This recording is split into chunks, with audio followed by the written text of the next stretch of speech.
join seven join Joseph family आज मैले सानो विषयमा भन्नु परेको छु एकदम गम्भीर विषय है त्यो चाहिँ भनेको केटीहरूले शिर ढाक्नु पर्ने हो कि नढाक्नु पर्ने हो है त्यो विषयमा हामी धेरै चर्चा परिचर्चाहरू सुनिरहेको छौँ अनि हामीलाई धेरै जसो पहिलो कोरिन्थीमा हामीलाई प्रायः जसो दिइरहेको हुन्छ कि पहिलो कोरिन्थीमा पौलले भनेको छ कि केटीहरूले शिर ढाक्नु पर्ने अवस्था हुन्छ अनि कतिजनाले यसलाई डिनाइ गर्छ है कतिजनाले भन्छ नढाके पनि हुन्छ कतिजनाले भन्छ ढाक्नै पर्ने अवस्था हुन्छ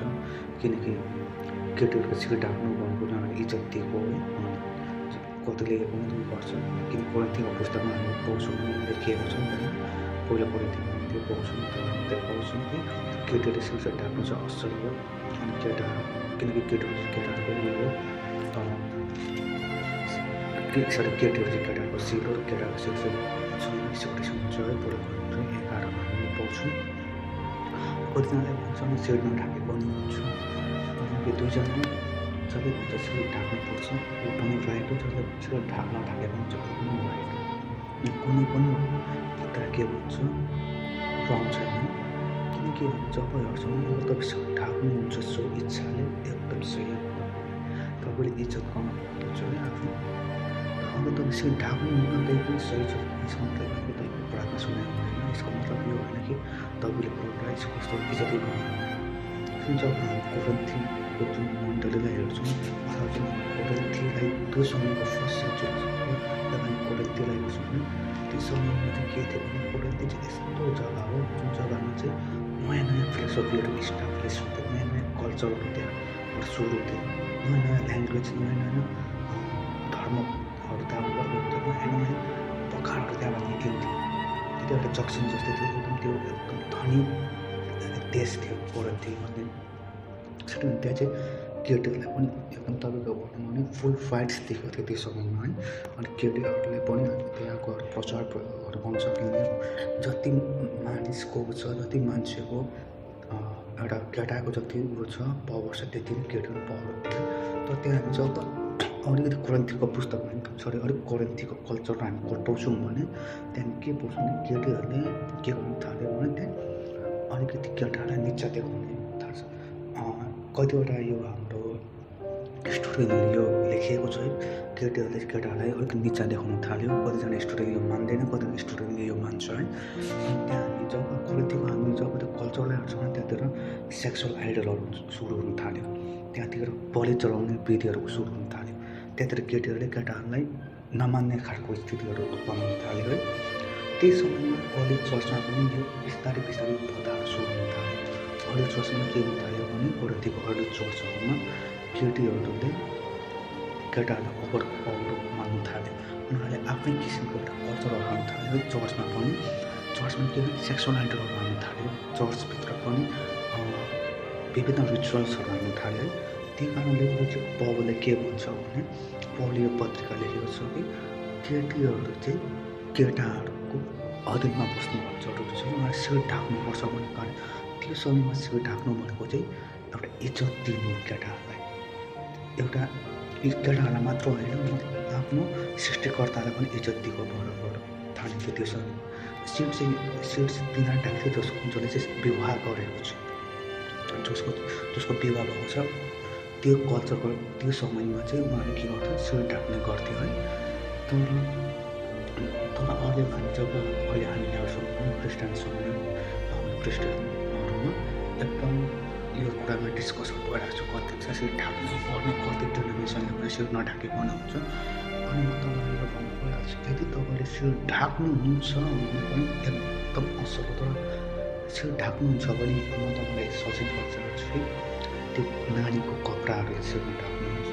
कुनैको त टोपी लगाएर शिर नढाक्नुहोस् त्यो चाहिँ तपाईँ शिर ढाकेको होइन क्या त्यो तपाईँले चाहिँ देखाएको हो देखेर मैले शिर ढाकेको छु तैँले ढाकिनुहोस् तपाईँ शिर ढाक्नै हुन्छ भने तपाईँले पक्का तपाईँले शिर ढाकेर प्रभुको प्रशंसा गर्नै हुन्छ भने एउटा कपडा खेद्नुहोस् त्यो चाहिँ प्रपोज चाहिँ के हो तपाईँको शिर ढाक्ने जब तपाईँ सेवकाइमा बस्नुहुन्छ जब तपाईँ चर्च जानुहुन्छ जब तपाईँ प्रार्थना गर्नुहुन्छ तब त्यो शिर ढाक्नुको लागि त्यो एउटा कपडा किन्नुहोस् त्यसलाई धुनुहोस् यो चाहिँ होइन कि कुनै रुमाल उठाएर ढाकिराखेको अथवा तपाईँको है यो स्वलहरू शिर ढाक्नु त्यो चाहिँ एकदम तपाईँको के हुन्छ त्यो पनि तपाईँ नढाकेको बेस भन्छु म चाहिँ है मेरो पोइन्ट अफ भ्यूमा। अनि कतिजनाले भन्छ शिर ढाक्नै पर्छ होइन हुँदैन यो, अन्त तिनीहरूमा के भन्छ चाहिँ तपाईँहरू बाइबलको हरेक वर्डिङकै अनुसार तपाईँ चाहनुहुन्छ भने यो तपाईँको बाइबलको हरेक शब्दमा तपाईँ खेल्न चाहनुहुन्छ भने तपाईँले बाइबलको हरेक कुरा तपाईँले मान्नु आवश्यकता पर्ने हुन्छ। बाइबल कति ठाउँमा हामी यो हेर्छौँ भने चाहिँ जब हामी तपाईँले हेर्छौँ भने व्यवस्था 23:12 र 13मा लेखेको छ कि शौचालय घर बाहिर नगर्नुहोस्, उत्पत्ति 17:10मा हेर्छौँ खतना गर्नुहोस्, अनि लेवीमा हेर्छौँ भने मासु रगत र अशुद्ध जनावर नखानुहोस्। त्यसरी हामी कम्ती 15:34मा हेर्छौँ भने लुगाको कुनामा फिता सिलाउनुहोस्। अनि यस्तो कयौँ हामीले यसो पाउँछौँ है। अनि हामी जब नयाँ नियममा हेर्छौँ भने मत्तीमा हेर्छौँ भने 8:17मा यसो लेखेको छ, म व्यवस्था नष्ट गर्न होइन पुरा गर्न आएको। परमेश्वर पिता चाहिँ व्यवस्थालाई नष्ट गर्न चाहिँ आएको हो, व्यवस्थालाई पुरा गर्न सक्ने निम्ति आएको। त्यही भएर हामी चाहिँ यो शिर ढाक्ने नढाक्ने त्यो एउटा व्यवस्था हो कि त्यो मतलब त्यो समयको कल्चर थियो, जुन कोरिन्थीको समयमा जुन कल्चरलाई चाहिँ बाइबलले इस्टाब्लिस मतलब त्यसलाई समानतामा ल्याउनलाई त्यो कुरा भनेको। यो यसको मतलब यो होइन कि तपाईँले यो अबको दिनहरूमा नेपाली समुदायमा चाहिँ यो गर्नुपर्छ, किनकि नेपाली समुदायमा हामीले हेर्छौँ भने हाम्रो अलग्गै हाम्रो संस्कृति छ, हाम्रो अलग्गै हाम्रो पहिचान छ, अलग्गै हाम्रो रीतिथिति छ, त्यो चाहिँ हामी हुनुपर्ने हुन्छ। यसको मतलब यो होइन कि तपाईँले शिर ढाक्यो तपाईँ प्रभुलाई प्रशंसा गर्यो, तपाईँ शिर ढाकेन प्रभुलाई प्रशंसा गरेन। तपाईँले जब त्यसलाई कन्टेन्टमा तपाईँ जब पढ्नुहुन्छ, तपाईँले जब त्यसको कन्टेन्टहरू तपाईँले हेर्नुहुन्छ भने पहिलो कोरिन्थीको 11मा तपाईँ जब हेर्नुहुन्छ भने त्यसको कन्टेन्ट तपाईँले पढ्नुहोस्, खास के चाहिँ लेख्नु खोजेको, खास के चाहिँ भन्नु खोजेको पाउनु त्यो बुझ्नु। यसको मतलब बिना बित्थामा छ भने कि तपाईँ त्यहाँको एउटा शिर ढाक्नै पर्छ, केटीलाई ढाकेन भने हुँदै हुँदैन,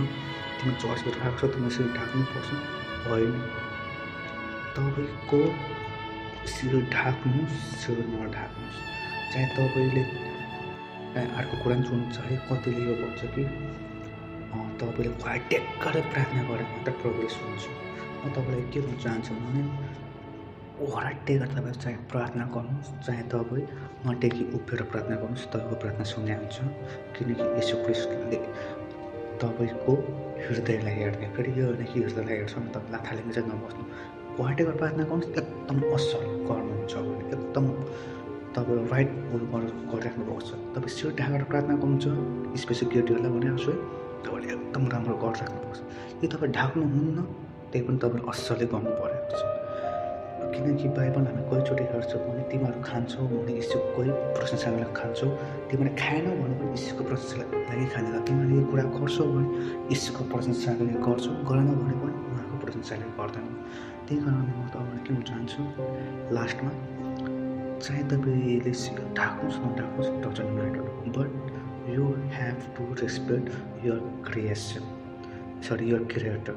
you have to respect your Lord of the Lord Jesus Christ. That's a matter. That doesn't matter if you cover your hair, whatever. That doesn't matter. If you really love your Creator, then you should obey your Creator. इसको मतलब ये नहीं तो किसी ढाकने को Bible लिखे उसे Bible में बहुत कुछ लिखा है जो तब बोले जो तब बोलते मानो असंभव है। किनकि जब नयाँ पुरानी तब पल्टाएर हेर्नुहुन्छ त्यसको कन्टेन्ट जब तपाईँ पढ्नुहुन्छ कन्टेक्स्ट के चाहिँ भनेको छ त्यो जब तपाईँ बुझ्नुहुन्छ तपाईँले बुझ्नुहुन्छ कि कुन चाहिँ सन्दर्भमा के बोलेको हो। सबैलाई जय मसीह। आमेन।